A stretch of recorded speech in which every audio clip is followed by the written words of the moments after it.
Good morning, everyone, and welcome to another teachingamericanhistory.org webinar sponsored by the Ashbrook Center at Ashland University.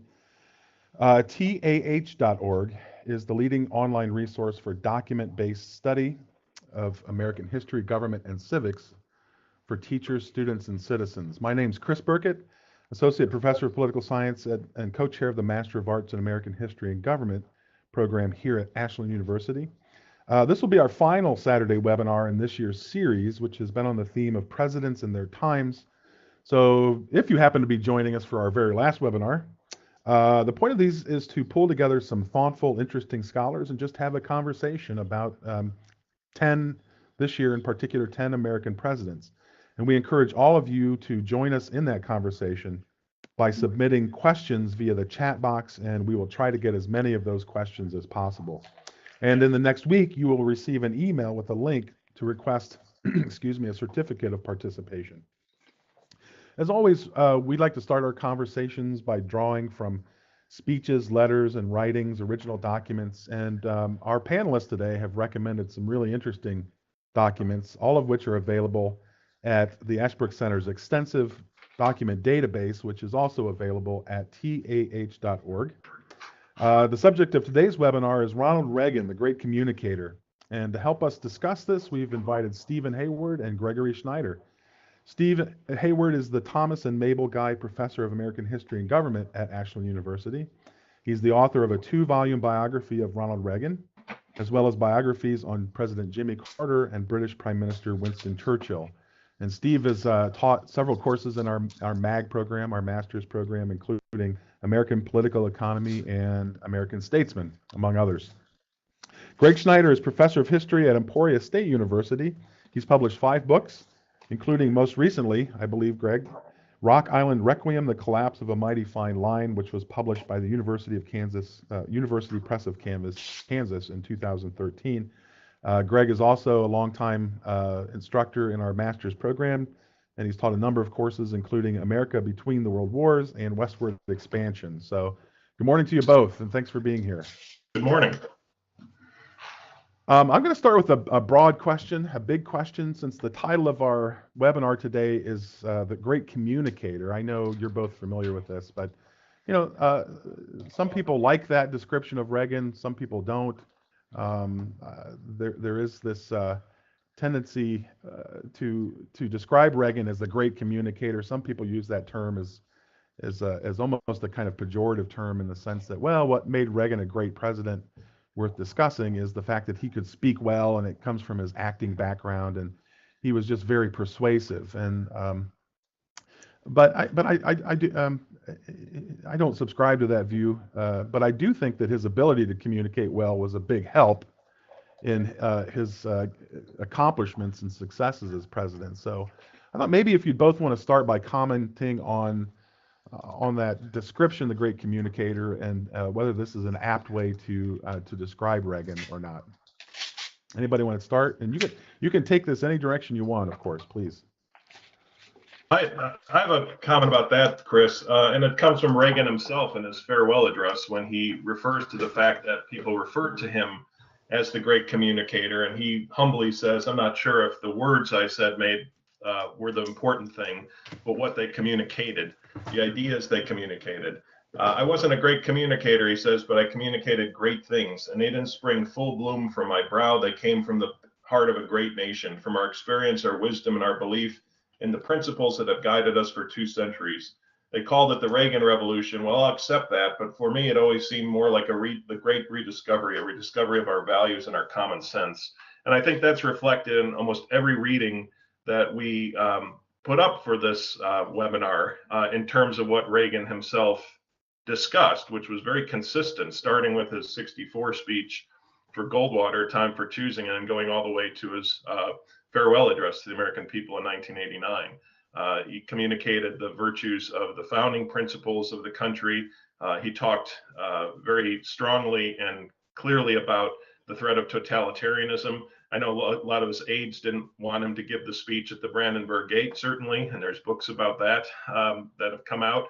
But Reagan consistently push the idea that just because there's reform in the Soviet Union, the Soviet system itself is still a totalitarian one, is still an evil to be discussed in the modern world. And he did this at Moscow State University a year later in 1988. So I mean, there's this strong consistency in his approach and in his ideals, which he communicates very effectively and very well. So it wasn't. Yeah. Go ahead, Steve, please. Well, I was just going to say, Greg has stated exactly right in drawing our attention to what Reagan himself said about it and thought about it.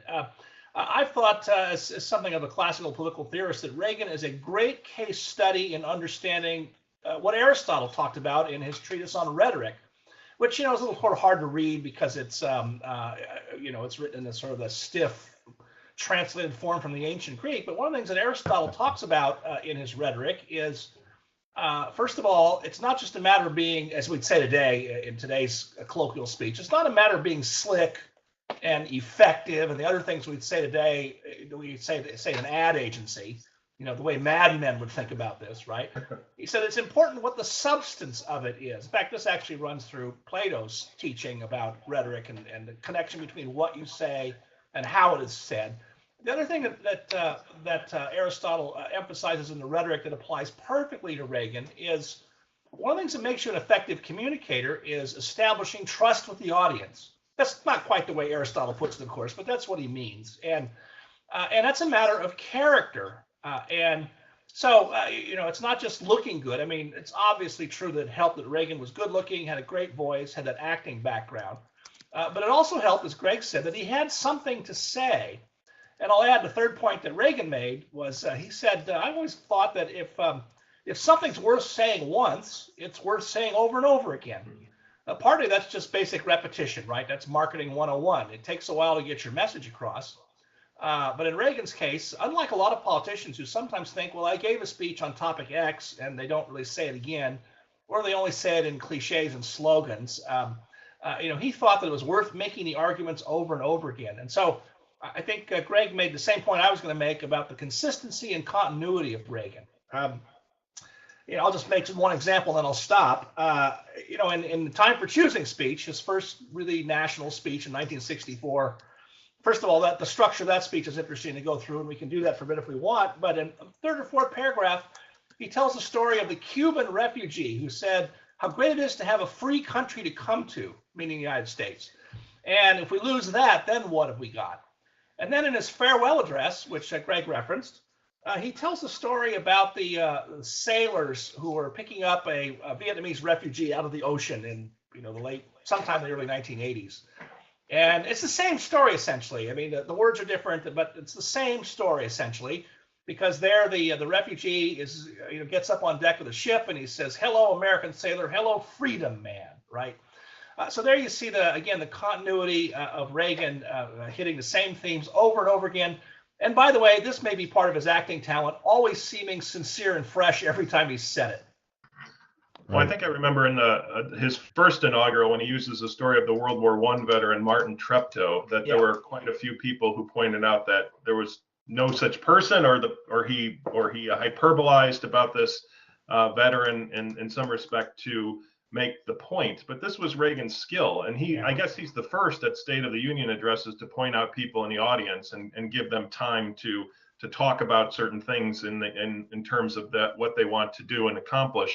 I think he was the first one to do this, and then every president since then has done this. But that was a very effective skill. It showed, I think, a humble touch on his part, the fact of relating, as Steve said, to his audience and pointing out that you can showcase examples of the principles he's talking about in a very kind of populist way and reach an audience even further with these specific examples from history, even if they're perhaps a little overstretched.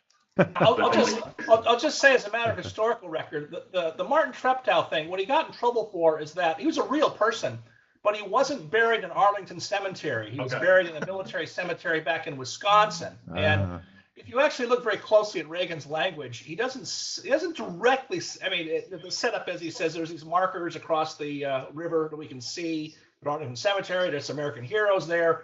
What he's arguing is they're every bit as much of a hero as Lincoln and Jefferson and Washington and the other people whose big monuments we see. In other words, those grave markers are monuments as well to the American character. Really, very rhetorically, very powerful and effective. And then he says, under one such marker.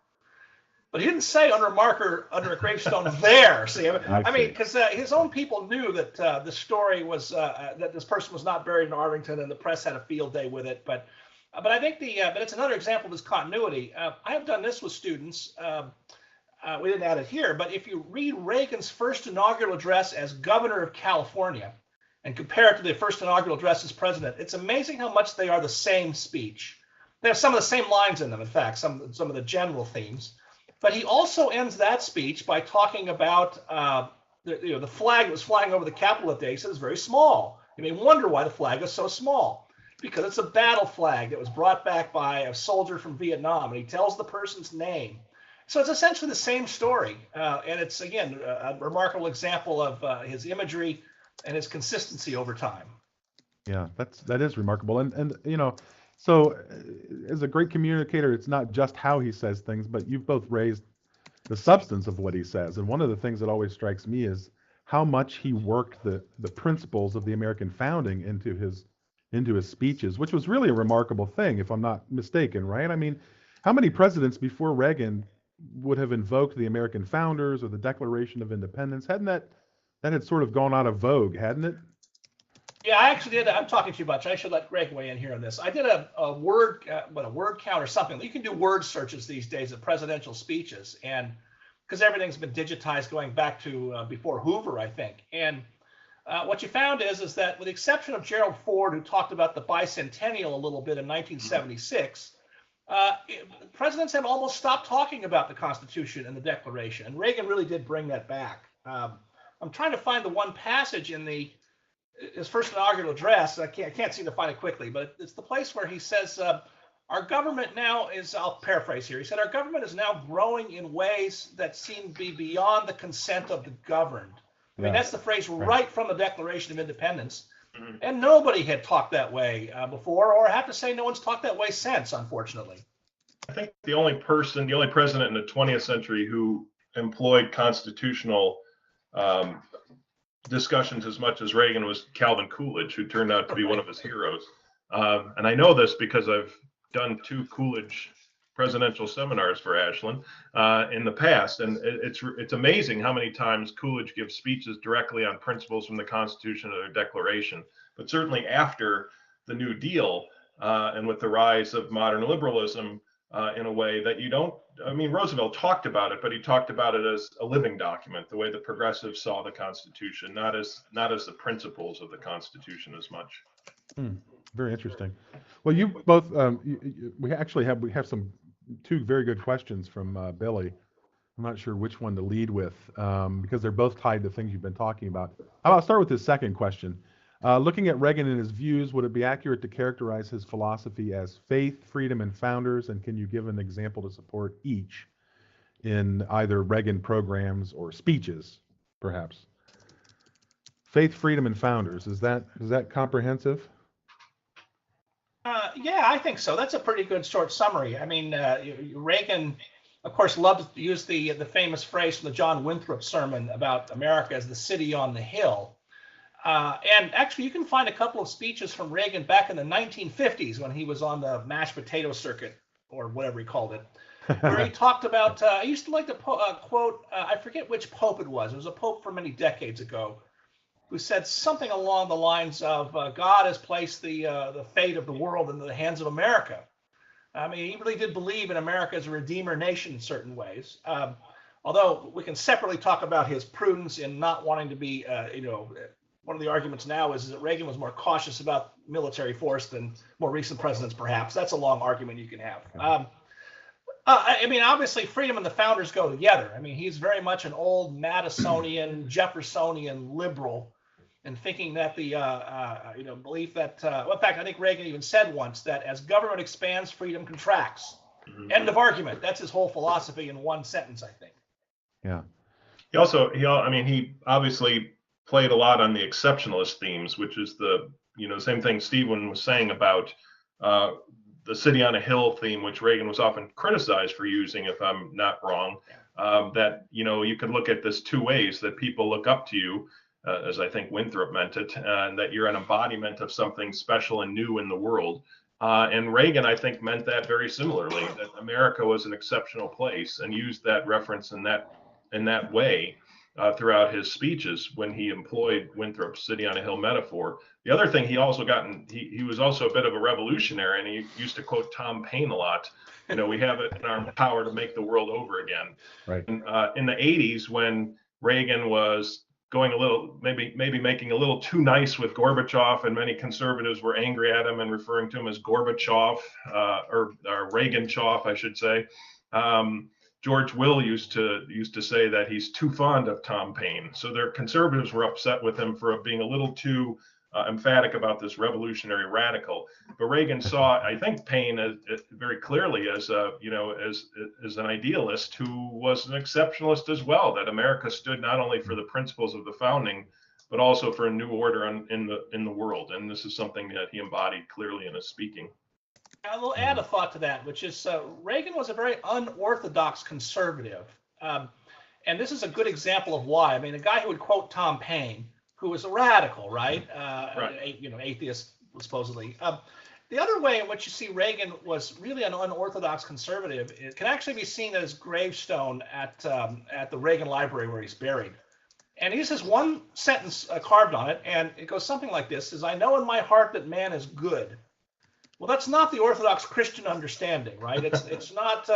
It doesn't really capture, the view of say James Madison, who said, and when I think it's Federalist 54, man is partly good, but there's partly depravity in mankind, and that's why you need limited government, right? So Reagan sounded much more like an old-fashioned, well, not an old-fashioned liberal, but he sounded very different from most other conservatives who emphasize primarily the sinfulness in human beings, right? Or if not sinfulness, our defects, right? And Reagan really sounded much more like a liberal than a conservative with statements like that. That's very interesting. But both of you have mentioned, I think, the New Deal, and also mentioned the 1964 speech, the Time for Choosing speech. So yeah. Billy noticed in that speech that he claims that he used to be a Democrat. So can we provide some context for that? What's Reagan's political background, and what were his views on the New Deal? Yeah, I'll go first. That was a complicated question. Yes. I think one way to think about it is Greg mentioned that one of Reagan's heroes as president was Coolidge. I think it's worth putting in context that Reagan had three models for presidents that he followed. One was Coolidge, one was Dwight Eisenhower for management style, and then the third one was Franklin Roosevelt. And Reagan wrote about this a couple of times in his memoirs and other places about what he liked about Roosevelt was that he did inspire confidence in the American people, that no matter how bad things were, the president had things in hand. He wrote about how, he used to listen to those radio addresses from Roosevelt when he was just a young man right out of college, by the way, breaking into radio himself. And he said, his voice was so reassuring. Now, although Reagan in the 40s described himself as a near hemophiliac, bleeding heart liberal, that's the phrase he used. It's an odd thing that Reagan never wrote anywhere in any specific way about any particular New Deal policies that he liked.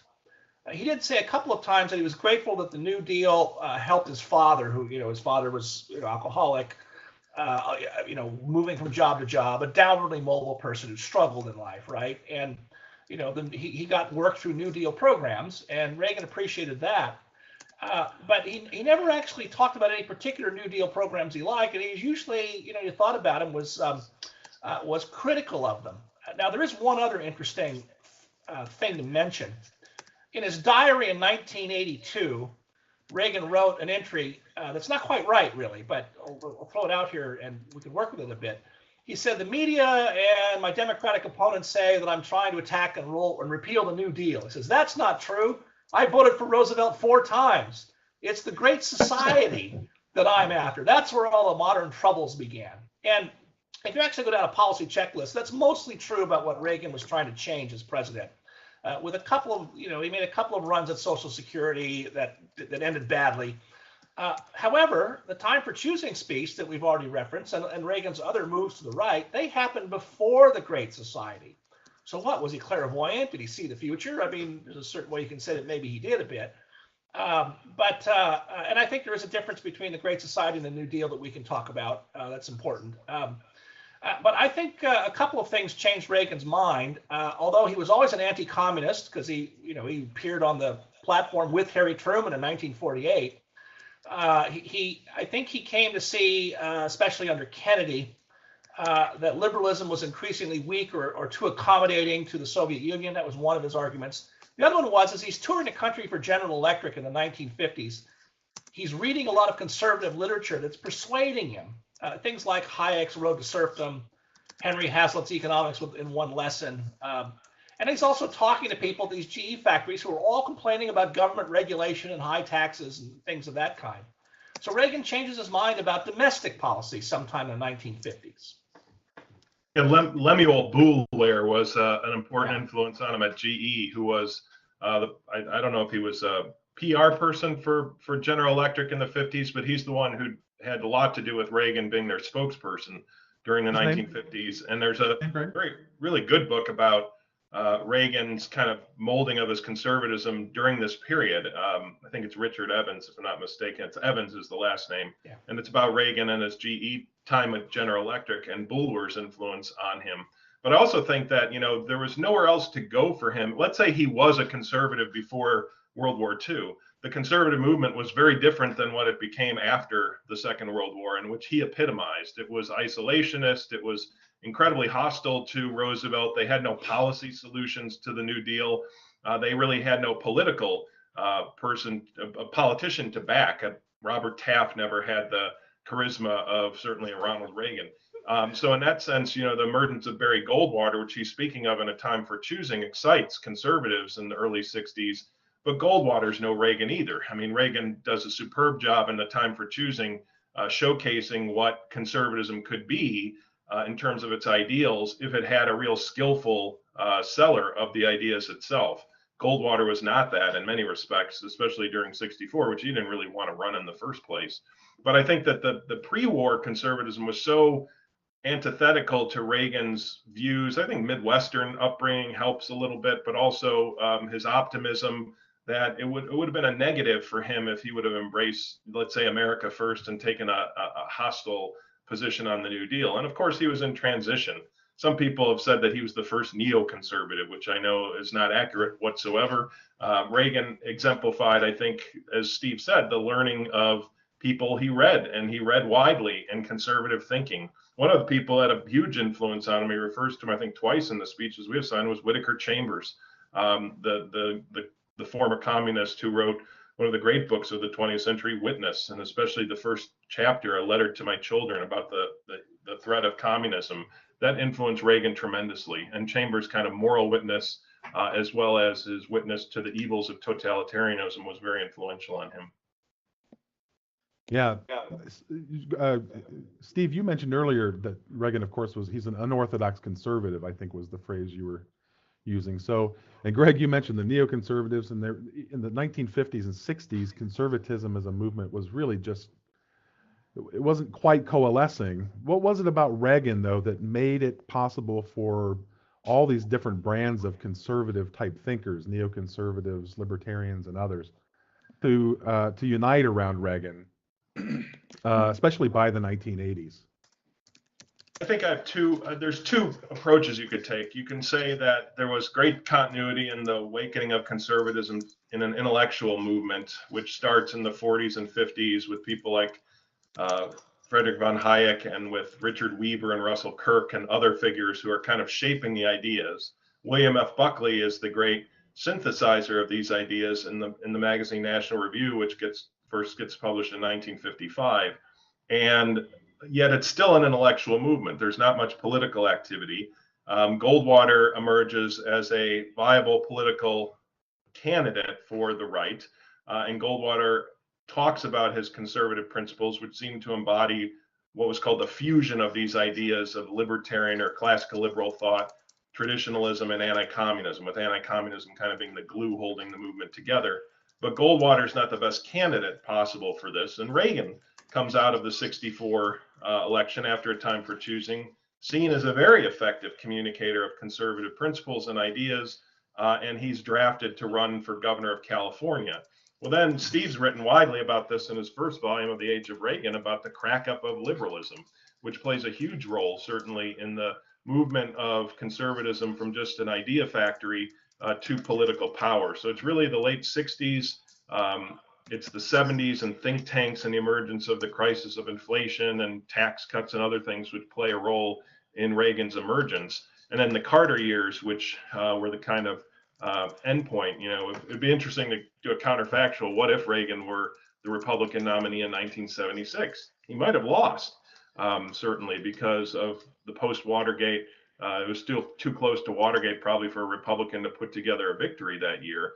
And what would have happened? Well, then Reagan would have been saddled with the problems of inflation in a way that Carter was. And it would have been a timing issue more than anything that would have maybe prevented Reagan from being a president on the cusp of history as he was in 1981. I would say it's those things put together, the two arguments, both an idea, intellectual revolution on the right, as well as the failure of liberalism, or the perceived failure of liberalism in the 60s and 70s, which helped Reagan kind of put together the coalition of groups, and they were a coalition of groups which helped him win in 1980. Yeah, I'll gild that a little bit by saying that once again, you want to step back and remember the broad picture. That chance and fortune play such a huge role in all these things, right? And events often have to break a certain way for people to reach the spot. You can say this about Lincoln, about Churchill. You can say it about more recent figures, Obama, whoever you like. Greg mentioned, gosh, what if Reagan had run in '76 and perhaps won? I'll go back to '68. You know, in 1968, Reagan's been a governor for not even 2 years yet. Throws his hat into the nomination contest very late, and comes closer to derailing Richard Nixon's nomination than was really appreciated then or later, because all the attention in 1968 was what happened to the Democrats in Chicago with their mayhem. Reagan said on the plane home to more than one person that he was relieved that he didn't get the nomination because he didn't think he was ready to be president yet, which I think is a shrewd judgment. I go further and say if he'd actually been nominated in '68 and had won, which I think is quite plausible, I think he would have had a miserable presidency. And I have a lot of, you can't prove these things. These are, legendary counterfactuals, right. Of course. But one of them is this. I mean, Greg mentioned the crack up of liberalism and how the world was realigning itself. When Reagan became president, a number of his senior people, especially in foreign policy, were people who would have been high up in the administration of Hubert Humphrey if Humphrey had been president. This has kind of been lost in the shuffle, but Jeane Kirkpatrick, his UN ambassador, she had been a speechwriter for Humphrey. And then Reagan's chief arms negotiator was a guy who's been kind of forgotten named Max Kampelman. Kampelman, famous Democratic lawyer from Minnesota, close to Humphrey, was going to be Humphrey's Secretary of State if Humphrey had won in '68. These people would never have gone to work for Ronald Reagan in 1969. They were, in fact, Kampelman remained a loyal Democrat even when he worked for Reagan. And a lot of those people realized that they had more of a home with Reagan by the 1980s. And that's a long story. But part of it is there just wasn't the talent there. And in fact, it's a problem Nixon had. One of the things Nixon said was there aren't enough capable conservative Republicans to staff an administration. Well, by 1980, that had changed a bit. He also benefits too from having the Nixon-Ford administrations to draw on. I mean, yes, draws right. A lot of people from the Ford years. George H.W. Bush would do the same thing after Reagan. I mean, it's really in some respects, the Ford administration, as brief as it was, has had an important impact on American Republican presidential politics since the mid-'70s, maybe more than Reagan in terms of personnel. Yeah, that's fascinating. Speaking of personnel and the people that Reagan surrounded himself with, to what extent would you say Reagan was his own man as president? Because we read in the things that both of you have written about the disagreements among Reagan's chief advisors and how little they seemed to agree on, and the sort of factions within his cabinet. So to what extent did Reagan take their advice or simply take his bearings from his own judgment about things? Or is that too big? No, it's not too big. I was going to let Greg go first, but he's being quiet, so I'll go first. I'll let you go first, Steve. Okay. No, he was very much his own man. I mean, I'll make sort of 2 points and maybe ramble too long. But one is I think Greg already mentioned that one great example was the tear down this wall speech. at the Berlin Wall in 1987, his entire foreign policy, apparatus was against him saying that in that speech and tried to stop him from saying it. And he finally put his foot down and said, "Look, I'm still the president, right?" And I said, "Yes." He says, "Well, that line stays in, right?" I mean, it was a myth at the time that Reagan was a creature of his staff. And there's lots of other episodes like that I can mention on taxes, on various other kinds of policy matters where he put his foot down. But there's two things about this at least. One is that one reason they thought Reagan was passive is that he would sit in meetings and not say anything, and no one knew what he was thinking.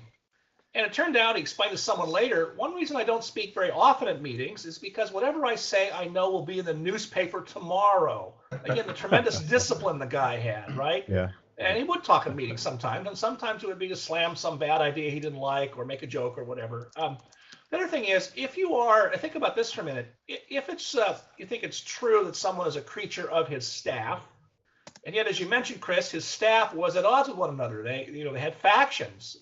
The media called them the pragmatists versus the true believers or the hardcore conservatives, something like that. And there's a lot of truth to that, although the media feeds on conflict, so they would fan these flames quite a lot out of proportion. However, how is someone a creature of the staff if the staff disagrees? Well, I think it's worth stepping back and understanding that one of the things Reagan did by bringing into his administration all the people who had worked for his rival in the campaign and then his vice president, George H.W. Bush, is that he understood, and he governed the same way in Sacramento as governor, that you cannot govern effectively without all wings of your party represented in an administration. The old line is, it's better to have everybody in the tent pissing out, right? That's old line, right? But no, he understood that as a practical matter, that you want to have all wings of the party represented, and he knows they're going to fight. He wasn't always very good at managing those fights, but he did like to say that I want to get all points of view. And, he, to a better extent than some presidents, he did allow those fights to go on because he thought it would make for a better presidency. In fact, I'll add one last point. I'm trying to remember, I think it's David Hackett Fisher has written about this. That in fact, if you go back to all of our presidents, the most successful ones have tended to be ones where you had a lot of infighting and factions. That's true beginning with George Washington, between Jefferson and Hamilton, right?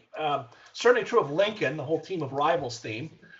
Franklin Roosevelt's New Deal brain trust were always at odds with one another. So there's something to be said, I think, as a practical matter, for having an administration with a wide variety of views, and that's always going to generate fights.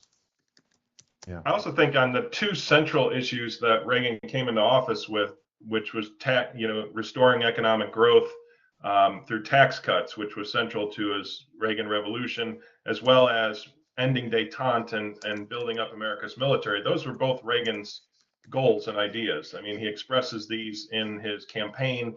He talks about them in his first inaugural a little bit, and these were both Reagan's central core ideas, and both were implemented. And Reagan was stubborn on the Soviets. He would refuse to negotiate. He refused to meet with Soviet leaders his first term. Beth Fisher has written that there was a change that occurred in Reagan. Others have kind of poo-pooed this and said, no, it's pretty consistent. If you look at Reagan's foreign policy strategy, my old mentor, John Gaddis, said he had a strategic vision. And I think that's very clear. He wanted to pressure the Soviets in order to bring about an end to the Cold War. And this was successful in the end and helped breed Gorbachev. The Soviet Central Committee had to nominate a 50-year-old to deal with the 75-year-old Reagan at that point, because none of the former leaders of the Soviet Union, and there were 3 in his first term, could do it. And it's always interesting to see, Gorbachev helped end the Cold War. Both played a role, and Reagan played the most crucial role in pressuring the Soviets to realize that they could not keep up with America. The other figure who I think gets short shrift in some respects is George Shultz, who wasn't an ideological conservative in any ways. He was former Secretary of Labor for Nixon, head of Bechtel Corporation. And when Shultz comes in as Secretary of State, I don't think he agrees tremendously about Reagan's foreign policy positions, but Shultz has an important impact on Reagan as well in talking about Gorbachev, especially as somebody who could be worked with, and pressuring the Soviets himself into realizing that they can't keep up their expansionist kind of policies. The Brandenburg speech is interesting because it occurs after Iran-Contra, when his whole foreign policy and chief of staff team changes. I mean, they're all moderate Republicans by that point. You have Howard Baker as his chief of staff, Frank Carlucci at Secretary of Defense. I mean, they're very much a moderate team that's put into place, and Reagan defies them plus his own internal staff, who he believes that this has to be said, no matter how well things are going with Gorbachev at the time, which is what the staff is really fearful of, that this will disrupt progress in U.S.-Soviet relations. Yeah, that's great. Yeah, really want to turn to foreign policy, especially here in just a few minutes. But a couple of other interesting questions have come in. One, Greg? You mentioned a couple of Reagan's goals coming in, tax cuts and doing away with détente. What were Reagan's sort of larger goals as president, and what of those goals was he successful in accomplishing? Well, Jim Baker says that he was Bush's campaign manager, and then also Reagan's first chief of staff, that there were three goals to the Reagan presidency in this first term: the economy, the economy, the economy. The issues of inflation, getting rid of inflation, which proved to be the policy backed by the Federal Reserve, particularly Paul Volcker, who Jimmy Carter had appointed, but Reagan endorses the policy of driving up interest rates to get rid of inflation, or he doesn't criticize it. He meets with Volcker and backs the policy. But at the same time, it's the tax cut, which is secured in the summer of 1981, which was a crucial bellwether for economic growth during the 1980s, as it cut taxes across the board, lowered the top rate in phases, eventually to 28%. Reagan refused to compromise on the individual tax cuts of that year, but he also raised taxes 4 times on other things, which is oftentimes is oftentimes forgotten, including the second go around, which I think TEFRA, the TEFRA was the first, and ERDA was the first, and TEFRA was the second. Right. Temporary Emergency Relief. I don't know. I can't remember the acronym. But he did make deals. He was willing to make deals. Reagan's comment was that, you can't get everything, so settle for some things. And I can't remember the exact wording of that. Steve probably could. But the issue was for him that you had to be somewhat pragmatic on these measures. And I think it's very different than the more ideological conservatism that exists today on certain levels. There's this kind of refusal to be pragmatic on certain measures because, and we're going through this in Kansas at the moment with a very conservative administration, and there's no sense of working to do things to keep a little bit of what you got and moving away from this kind of idea that you have to have it all. And Reagan was very pragmatic that way, and I think represented a kind of pragmatic conservatism. He wasn't willing to give in on certain things like the individual tax cuts, but was willing to make deals when it came to the deficit and other things that could improve the situation, and wound up helping tremendously in that regard.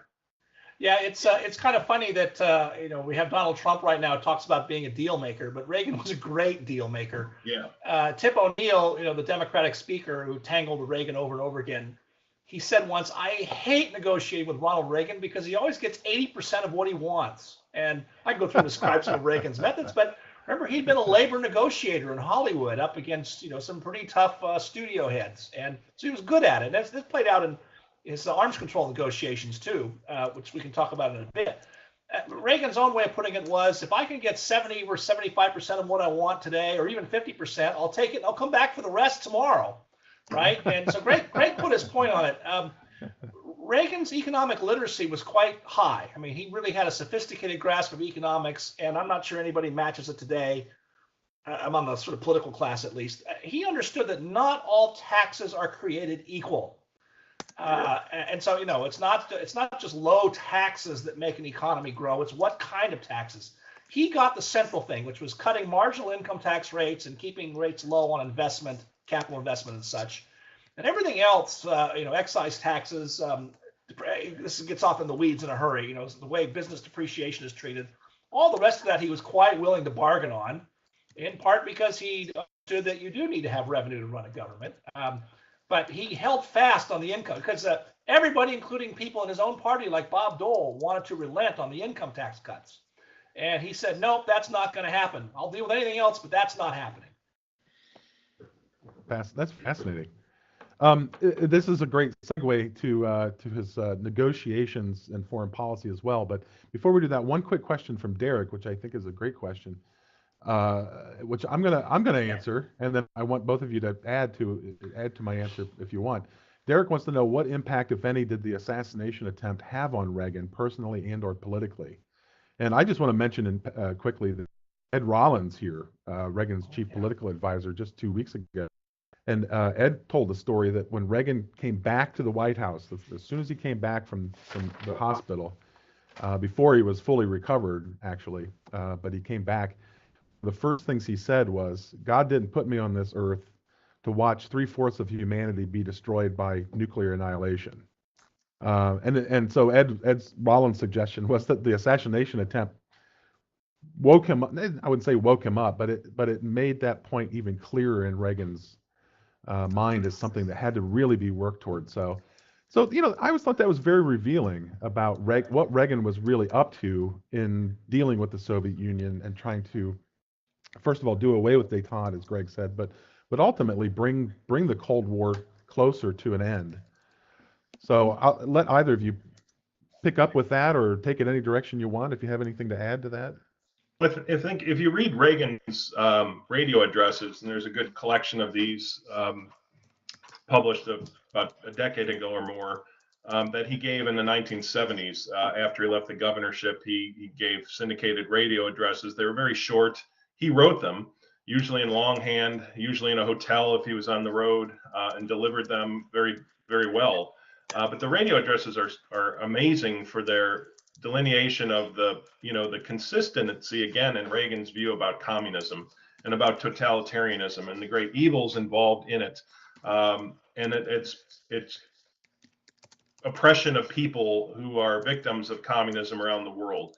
And this is something Reagan brought into his presidency, no doubt. And he says it at Westminster. He says it again in the Evil Empire speech to the National Evangelical Conference. He believes sincerely that the Soviet Union and the communist world are evils that have to be eradicated. And he seems to know something about this that his own CIA doesn't, because the national intelligence estimates consistently during the 1980s are showing the Soviet Union economy is doing well. It can still spend certain parts of its GNP on the military. It's a formidable threat, which indeed it was, militarily anyways, as we know. But the CIA is estimating that there's no reason to think that the Soviet Union, as late as 1988, I think, is saying this. There's no reason to think that the Soviet Union will break up or that the Soviet Empire will end. Reagan consistently had the opposite view. And I think it's just from his understanding of the philosophical issues of communism, his own kind of sense of the anti-communist view of what totalitarian governments in the Soviet bloc were all about, and his consistent faith in kind of human freedom and individualism emerging as the great kind of bellwether of history. I think this is another great example of how unorthodox Reagan was. First of all, he really did believe in abolishing nuclear weapons, not just scaling them back, not controlling them, but actually abolishing them completely, which everybody thought was this ridiculous and maybe even irresponsible fantasy. His own military advisors certainly thought that. And then second, and Greg raised this point, is that if you look at other conservatives from that era, Henry Kissinger in particular, Richard Nixon, who was still very much around in the middle of things, but also the neoconservatives like Norman Podhoretz, Irving Kristol, some of the other leading thinkers, they all thought the Soviet Union was here to stay, that we would be dealing with them for 100 years, that it was a durable form of rule, even though we hated it and thought them evil and all the rest of that. And Reagan really did think that there's and he put it this way, there's something unnatural about it. There's something so dysfunctional about it that this can't possibly last.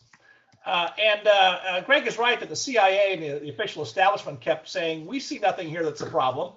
But there were a couple of people close to Reagan. Herb Meyer was one who was actually at the CIA, was one of these renegade guys.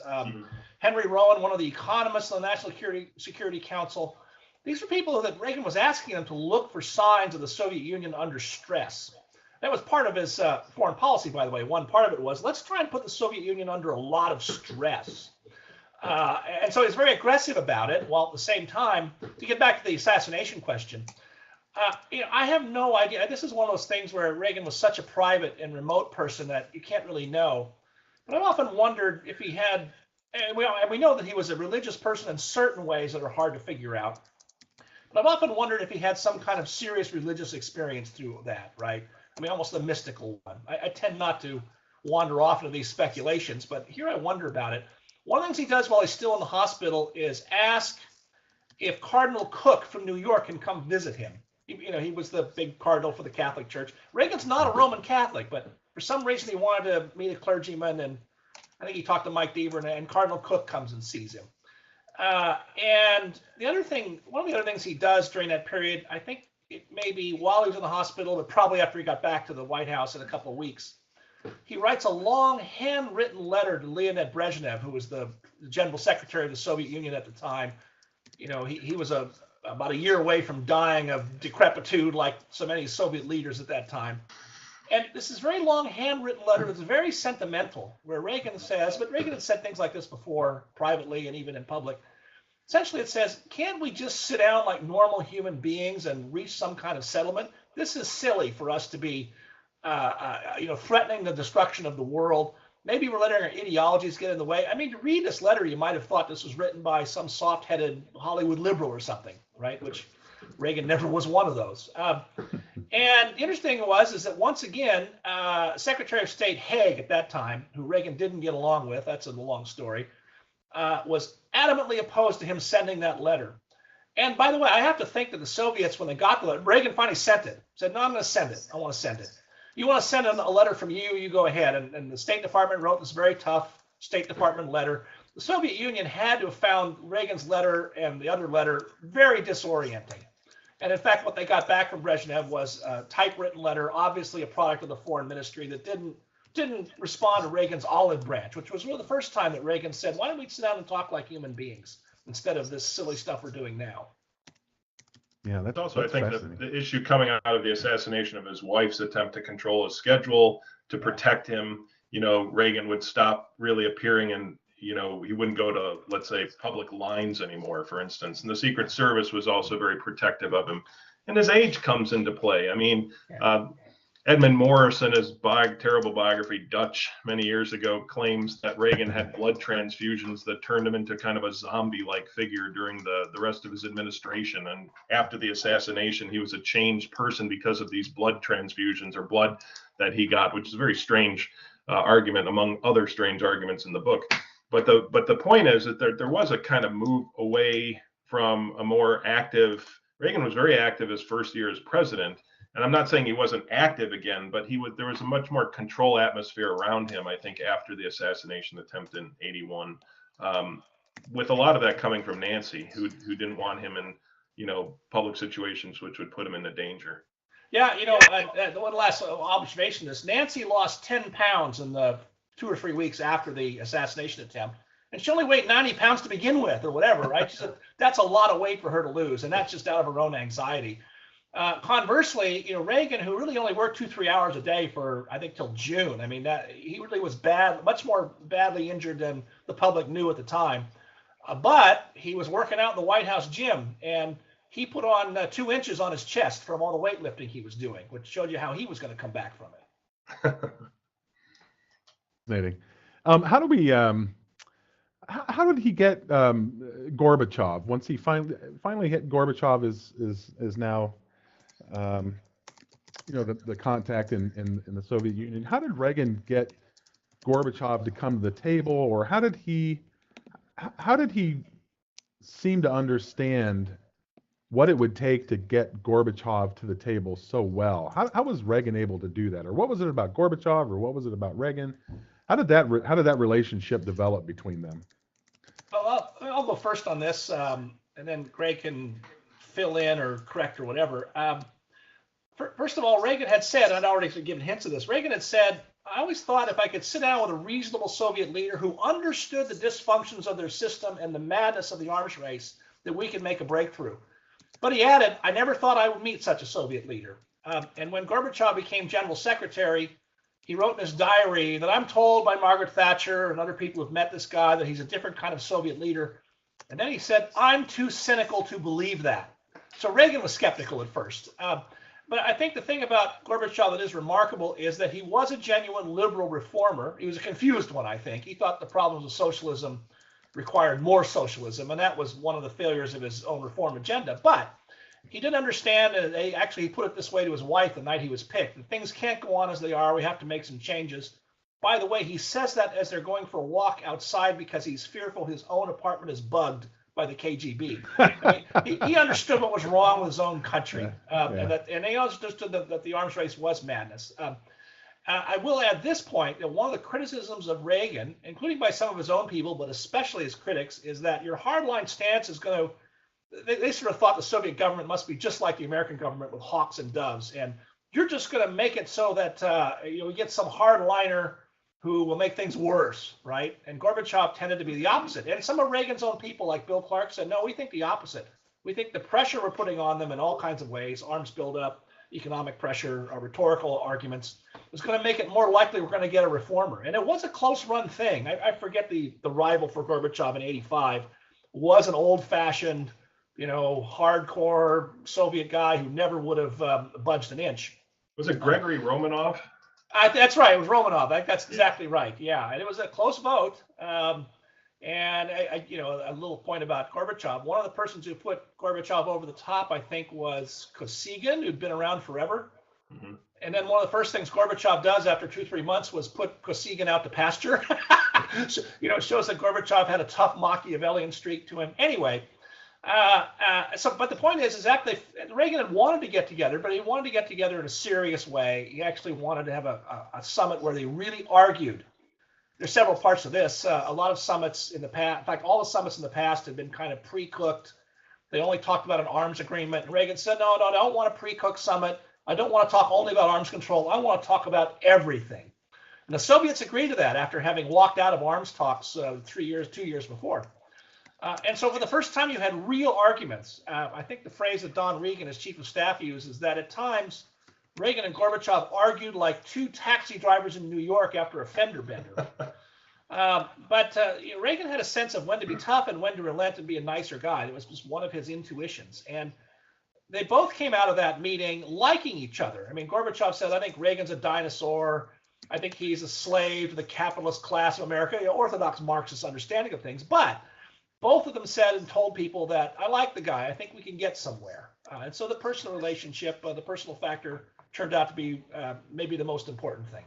That's fascinating. Also comes out of after a period of some danger up until at least early 1984. You had Reagan's stubbornness on putting the Pershing missiles into Western Europe, which he worked with the NATO allies to do over the heads of the people who were protesting this in large numbers. In fact, there are large numbers of protests here at home too over nuclear weapons, including his own daughter who was protesting at Central Park, Nancy Davis. You also had the Able Archer exercise, which convinced the Soviets were convinced that this was a NATO invasion of Eastern Europe, which occurred in 1983. You had the shoot down of the KAL 007, the Korean airliner plane, which Reagan called an evil act in addressing this, which was a deliberate act on the part of the Soviets. And then you also had, the Day After movie, which, Reagan wrote in his diary was, depressed him because of this, of all places, an attack on Lawrence, Kansas. I guess they wanted to destroy the basketball team as much as anything. So, all of these things were contributing to a really hostile atmosphere, and Reagan was blamed for this. Some have written, I'm not sure how, that this is, again, Nancy wanting her husband to be viewed as a peacemaker rather than a warmonger. Beth Fisher, a historian in Canada, has argued that this represented a legitimate turn away from the kind of harsh rhetoric which Reagan had relied on up until 1984. But his reelection, the economy's turnaround, I mean, all of these things he had been building up were interlinked. I mean, he wanted a strong economy so he could have a strong military and combat the Soviets. But the pressure was, I think, mounting that something had to be done about this. And Gorbachev emerges at the right moment, as Steve said, at least willing to talk about these issues with Reagan. And when he gets the thumbs up from Thatcher, he also got, I think, a positive review of Gorbachev from George Shultz, if I'm not mistaken, that this helps turn the tide a little bit for him. But I think he's consistent. I don't buy the fact that there was a second term, change. Reagan remained remarkably consistent in what he wanted to achieve vis-a-vis the Soviets throughout his 8 years as president. But Greg, is it fair to say that he softened the rhetoric a little bit, or after 84? Well, the rhetoric certainly softened, no doubt, Yeah. in the second term. I mean, but he also had pushed, I forgot, SDI, Strategic Defense Initiative, which the Soviets were deeply concerned about because they could not keep up with the computer technology and the things necessary to develop even a research program on something like this, and it was destabilizing to mutual assured destruction. The Soviets were really worried about SDI in the mid 80s, as several Soviet generals had said after the end of the Cold War, that this was one of the changing points. Another thing that doesn't get enough play, and it should, is inflation was tamed. And the Soviets had expanded through the 70s. They'd used Daytona as a cover to expand in the greatest period of expansion in Soviet history, as well as support for terrorist organizations throughout the world, hindering the West, because inflation was high. And so they traded their oil for Western currency and were able to parlay this into aid to groups around the world, their client states, as well as military expansion. And so with the taming of inflation and the collapse of oil prices in the early 80s, by I think 1982, that changed. The Soviet economy was broke. It had huge problems. It had overexpanded. They couldn't afford this anymore. I think Schultz made Gorbachev aware of this in relation to Afghanistan in a visit to Moscow, I think in 1986, putting the bug in his ear that it might be time to decommit from there. And I don't think Gorbachev needed Schultz to tell him this. They couldn't afford it anymore. They had, I think the historian Paul Kennedy referred to this as imperial overstretch on the part of the Soviets. And Reagan took advantage of this. Yeah, it's fascinating. So you mentioned Strategic Defense Initiative, Greg. So just, if you don't mind, either of you, help us think about this, because as we know, when Reagan first raised this idea, by the way, I toyed with putting in his message, his televised address, where he lays out his rationale for Strategic Defense Initiative. But we know it was derided. It was labeled Star Wars. Was this a good move on Reagan's part, in the sense either politically or strategically having to do with the Cold War? Was this a good? Well, I think it was a genius move, politically, strategically, and all the way around. By the way, it's another example of Reagan not being a creature of his staff. Everybody was opposed to this idea. George Shultz, the Secretary of State, was trying to talk him out of it until 15 minutes before he gave the speech. And Cap Weinberger, as Defense Secretary, would later say, there's a long story about these guys, he would later say, oh, it was a great thing, but at the time he was hugely unenthusiastic. His budget director, David Stockman, was horrified because he thought it's just going to cost too much. He only had two people who were backing him. His national security advisor at the time, Bill Clark, was really one of his closest personal friends, and then his scientific advisor, George Keyworth. But there's a case where Reagan said, I want to say this. And if you do go back and read, there's a long backstory of this. This huge problem of basing the MX missile. I won't get into all that. It gets way off into the weeds. But what Reagan was saying was these very broad themes is, what if we did something that would make nuclear weapons obsolete? How about this? And the military had been wanting to do research on this for a while, but they thought it would be point defense for Air Force bases and missile silos, right? And there's some reason why you would do that. And Reagan understood, wait a minute, I can't tell the American people I'm going to protect missiles and airplanes, but not them. That's why he put in such capacious terms that I want to build this shield to protect the whole country. That's just very much more complicated and difficult. That's great. Yeah, and I hadn't noticed that. The other thing is that, well, again, he explained this to people later. He didn't put it that way directly in his speech. Again, it's his intuition that you say indirectly what you actually, not indirectly, but you imply what you mean, right? He did also, this gets lost in the shuffle. He did say this is a long-term challenge for science, kind of like going to the moon. He didn't use the moon analogy, but he said, this isn't a speech. He said it'll probably take 20 years or more for something like this to be developed. In other words, sometime way after he'd left office. Mm-hmm. And in fact, we didn't really get some systems deployed until about 20 years after he gave the speech, and we've never committed to it. We don't need to, right? The Soviet, Russia got rid of most of their long-range missiles, so it's not as the times have changed. But then the other thing was, as Greg mentioned, it terrified the Soviet Union. And this came out years later that one of our early tests in, I think, 1984, so fairly early in the whole timeline, turned out we faked a test. We reported this great success in shooting down a ballistic missile over the Pacific Ocean. Turned out we'd faked the whole thing just to scare the hell out of the Soviet Union, and it worked. It's good to see we could be like North Korea. Yeah. Yes, right. Right. Yeah, well, I think that's something else. It's also consistent with what Steve raised earlier, and that was Reagan's nuclear abolitionism. I mean, he really was horrified by mutually assured destruction. And whether this dates to this event or not, he took a tour of the NORAD site in the late 70s and was told that, what a nuclear weapon could do to this site, and it might reflect the failure of the U.S. to respond to a nuclear attack. And he thought about this and thought consistently about how moral is it to allow your civilization and your people to be killed by nuclear weapons? Wouldn't it be better to get rid of them? Right. And at the Reykjavik summit, which shows both Reagan's strong belief in at least keeping SDI research going, when Gorbachev proposes to get rid of all nuclear weapons, but then to cut research on SDI, which shows you how much the Soviets were concerned about this. Reagan says he can't do it. And, the headline in Time magazine, I think, was "Sunk by Star Wars" after that summit. Reagan says at the end, damn it, we were that close to getting rid of nuclear weapons, as he goes off in a car after the Reykjavik summit. So Reagan believed firmly, without even checking with his allies about what they might think of this. Thatcher was horrified, as were others, that we should be able to get rid of nuclear weapons and end this idea of mutually assured destruction. And SDI was the way to do this, he felt. Yeah, the great line from that televised address, of course, you mentioned it, paraphrased it, Greg. What if we could save hundreds of millions of lives instead of having to simply avenge them? Right. That's a fantastic line. And if you take Reagan seriously, you take him at heart when he says things like that. I've never understood his characterizations of Reagan as a dangerous sort of warmonger and who was willing to push things to the edge. That never struck me as his goal in these things. But you mentioned just at the end there, Greg, Margaret Thatcher, and I know at times Reagan kind of pissed them off. Some of our allies weren't always happy with Reagan. What was his relationship like with Margaret Thatcher, and maybe talk a little bit, if you don't mind, about the significance of the Westminster speech, which I think is really remarkable as a statement for what Reagan believes in.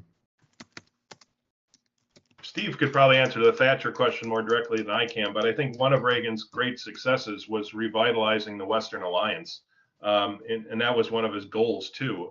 In the 1980s, not only a strong anti-communist Western alliance and NATO, but also having allies like Thatcher, Helmut Kohl of Germany, and Helmut Schmidt before him, the Social Democratic member, Francois Mitterrand, a socialist who was firmly anti-Soviet. I mean, one of Reagan's great strengths was to help revitalize the West against the Soviets after about a decade of the feeling that the West was in decline and that the Soviets could not be stopped and that communism was on the march. In the mid-70s, that was all the talk, certainly after the fall of communism in Vietnam, or the fall of Vietnam to the communists in Southeast Asia. Freedom House, which was this New York organization, used to publish statistics about how many countries lived in totalitarian systems, and those were on the rise in the 1970s. But Reagan had this faith, I think, as FDR did, and this gets back to where his political mentor was in many respects, that democracy would win hands down. Roosevelt faced the same problems in the 30s with the rise of dictatorship and believed firmly that democracy would win in the end, and held to that fact throughout the war. And Reagan held very similarly to that and strengthened the Western allies. He also had the good fortune of having a Polish Pope, which was a brilliant choice of the College of Cardinals in Karol Wojtyla to be Pope John Paul II, who certainly wasn't going to align himself with the United States in all foreign policy issues, but was firmly anti-Soviet. Yeah, so the Thatcher relationship is an interesting one. They were obviously ideological soulmates. They read the same books, they thought the same way. They both loved Milton Friedman, for example. Mm-hmm. And they also understood that in very large ways, their two projects were identical. Thatcher was trying to turn around a failing British economy, so in other words, their two projects in broad terms were the same. And I think paradoxically, that allowed them to have some very sharp clashes that did not disrupt their friendship and the relationship between the two countries. There were really three, or 2.5, you might say, where Thatcher was really furious with Reagan. In reverse order, Greg mentioned one is Thatcher hopped about the first plane she could get to Washington after the Reykjavik summit to say, Reagan, are you out of your mind talking about getting rid of nuclear weapons? That's what's kept the peace for 40 years. And, by the way, if you're going to do something like that, we'd like to be talked to first, right? Because Reagan went and did this without any consultation with her, without the French and Germans. And they all thought they might be left sort of off in the lurch. There'd be a decoupling. Well, that's one thing. The second one was when we invaded Grenada in 1983. That was, a Commonwealth nation. And once again, Reagan, and of course, this is operational secrecy, but they didn't tell Thatcher until after the operation was already underway, and she was not pleased. But it's an example of sort of Reagan. This great story about this is she's on the phone with Reagan, and she's really giving him the business, telling how much she's not happy with this. And Reagan pulls the phone away from his ear, puts his hand over the mouthpiece, because of course Schultz and everybody's in the room with him, and he just says, "Isn't she great?" Typical Reagan, right? And then the one I think was really the most serious, and where Thatcher was publicly the most critical of Reagan, was in 1982, when Reagan, for a time, imposed sanctions on the Soviet natural gas pipeline to Europe. And the British had a lot of business interests in that pipeline. A lot of British companies were working on it. And what Reagan did was the sanctions only lasted about 6 months. They didn't really work very well. But the sanctions said, American companies can't do any work with these companies, and they can't do business with any foreign country that is doing business with the Soviet Union on the pipeline. And that affected a lot of British companies with hundreds of millions of dollars in contracts. And Thatcher said publicly, this is not how allies should treat each other. I mean, she was very blunt about it. But I think if they hadn't had that ideological bond, I think the breach would have been more difficult for them. Yeah, that's fantastic. Great stories. We have about 4 minutes left, so I want to maybe have two final questions that bring Reagan anyway into where we are today, into modern perspective. And one question has to do with foreign policy. The other has to do with sort of domestic politics. So this is actually a question, maybe Pete submitted it. How do you think, this is a counterfactual, but how do you think Reagan would deal with a Putin today? Well, yeah, you're right. It is speculation. I have two thoughts. One is that he would not have done what Obama did, which was cancel deployment of some anti-missile systems in Eastern Europe. He would, I think he'd put those back in. He might send a few American troops to Poland and other places that would like to have them. And then secondly, what's just happened in the last few weeks, I think Reagan would probably send a message, because he did this with Libya, right? I think he'd send a message, next time one of your planes thinks it's going to have fun buzzing one of our warships, it's not going to get home. Reagan did do that in the case of Libya. Libya in 1981, actually in the late 70s, had been harassing American ships. And Reagan said, all right, here are the new rules of engagement. You can shoot at him. And they asked him, how long can we shoot at him? And Reagan said, you can shoot at him all the way back to their hangars in Libya if you want. And, what happened is the Navy shot down 2 Libyan fighters in August of 1981. Everyone was shocked. And Reagan said, I think this sends a message there's a new sheriff in town, and Libya never bothered our ships again in the Mediterranean. That's right. That's right. So, I mean, Libya is Libya, and, it's not a serious threat, but in military terms, and Russia's not. That's a serious country. So I'm not sure he would do it that way, but certainly it's plausible to imagine he might do something like that. It's a good thing Reagan had to deal with the Cold War relationship, which was a lot more stable. Yeah. A lot more engagement between two countries versus the situation that's, I think, perplexed every president since the Cold War. And that's how do you deal with the multi-polar, the rise of terror, which was starting in the Reagan years, of course, especially the rise of Islamic terrorism with Hezbollah and with Iran-backed terrorist groups in the Middle East. But that's a much more complex problem to deal with. And, Reagan doesn't have good success dealing with the hostages and the hostage taking in the Middle East either. I mean, this is something he feels, he's critical of Carter for wanting to make a deal with the Iranians, but winds up making deals or trying to make deals to free hostages in the Middle East. And how could you not? These are Americans being held hostage. I mean, it doesn't fit the bill of the kind of totalitarian versus democratic systems that define the Cold War. And I think every president since then has had a host of problems dealing with these issues.